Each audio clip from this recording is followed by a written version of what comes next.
ओम उमा महेश्वराय नमो नमः। आज हम बैसाख मास में आने वाली चौथ की कहानी लेकर आए हैं। एक समय की बात है, एक बूढ़ी माँ अपने बेटे के साथ रहती थी। बूढ़ी माँ 12 महीने की चौथ का व्रत करती थी। वो हर महीने की चौथ को 5 चूरमे के लड्डू बनाती, जिसमें से एक चौथ माता का, एक गणेश जी का और एक गाय का निकालती और दान करती। एक अपने बेटे को खिलाती और एक खुद खाती थी। एक दिन बैसाख महीने की चौथ आई तो उसका बेटा पड़ोसन के घर गया और वहाँ चूरमा देखकर पूछने लगा तो पड़ोसन बोली कि आज बैसाख की बड़ी चौथ है, इसलिए मैंने चूरमा बनाया है। तो वह बोला, मेरी माँ तो हर महीने की चौथ का व्रत करती है। तब पड़ोसन बोली, तेरी माँ तो चौथ का व्रत नहीं करती, उसे तो देसी घी के लड्डू खाने की आदत हो गई है। तेरी मेहनत की कमाई बर्बाद करती है, सारे लड्डू खुद खा जाती है और तुझे खाने के लिए एक लड्डू देती है।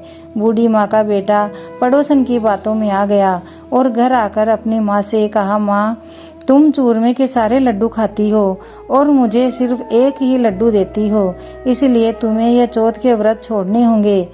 तब बूढ़ी माँ ने कहा, बेटा, मैं तो चौथ माता का व्रत तेरी सुख शांति के लिए करती हूँ, मैं यह व्रत करना नहीं छोड़ सकती। तब बेटा बोला, यदि तुम व्रत करना नहीं छोड़ सकती तो मैं कमाने के लिए दूसरे देश जा रहा हूँ। तब माँ बोली, यदि तुम मेरे से नाराज होकर जा रहे हो तो सुनो, ये चौथ माता की कहानी सुने हुए आंखें ले जाओ। वहाँ अगर तुम पे कोई संकट आए तो चौथ माता और विनायक जी का नाम लेकर इन्हें एक एक डाल देना, तुम्हारे सारे संकट दूर हो जाएंगे। अपनी माँ से उन आँखों को लेकर वह विदेश चला गया। रास्ते में उसे एक खून से भरी नदी मिली, जिसे पार करना असंभव था। तभी उसे अपनी माँ की बात याद आई। उसने एक आँखा चौथ माता का नाम लेकर उस नदी में डाल दिया और कहा, हे चौथ माता, यदि मेरी माँ सच्ची है और वो मेरे लिए ही व्रत करती है तो ये नदी दूध और पानी से भर जाए और मुझे रास्ता मिल जाए। लड़के के इतना कहते ही नदी दूध और जल से भर गई और उसे रास्ता मिल गया। आगे चला तो रास्ते में भयानक जंगल में एक शेर मिला, जो उसे खाने के लिए उस पे झपटा। उसने एक आँखा चौथ माता को याद कर उसकी ओर फेंक दिया। शेर भी पीछे हट गया। आगे चलकर एक नगर में पहुंचा। उस नगर के राजा के यहाँ रोज मिट्टी के बर्तन में अलाव पकता था। वह अलाव तब पककर तैयार होता था जब उसमें एक आदमी की बलि दी जाती थी, यानी कि उसमें मिट्टी के बर्तनों के साथ एक आदमी को चुन दिया जाता था। उस लड़के ने देखा कि नगर में एक बूढ़ी माँ अपने घर के बाहर बैठी आटा पीसती जा रही थी और रोती जा रही थी। तब उस लड़के के पूछने पर बूढ़ी माई ने कहा कि आज मेरे इकलौते बेटे की अलाव में जाने की बारी है। यह सुनकर उस लड़के ने कहा, बूढ़ी माई, तुम मुझे भरपेट खाना खिला दो, मुझे बहुत भूख लगी है। तुम्हारे बेटे की जगह मैं अलाव में जाऊंगा। बूढ़ी माँ के मना करने पर भी वह नहीं माना। राजा का बुलावा आने पर हाथ में चौथ माता के आंखें और एक जल का लोटा लेकर अलाव में बैठ गया। दूसरे ही दिन अलाव पककर तैयार हो गया। जब अलाव से बर्तन निकाले तो बर्तन से आवाज आई, धीरे धीरे निकालो भाई, अंदर मैं बैठा हूँ। बुढ़िया माई के आश्चर्य का ठिकाना नहीं रहा।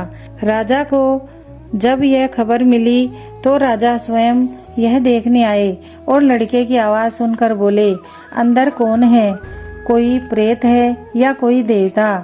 तभी वह लड़का बाहर आ गया। राजा के पूछने पर उसने कहा कि यह सब चमत्कार चौथ माता और विनायक जी के व्रत का है, जो मेरी माँ हर महीने की चौथ मेरी लंबी आयु के लिए करती है। उन्हीं के प्रताप से यह भयानक संकट दूर हुआ है।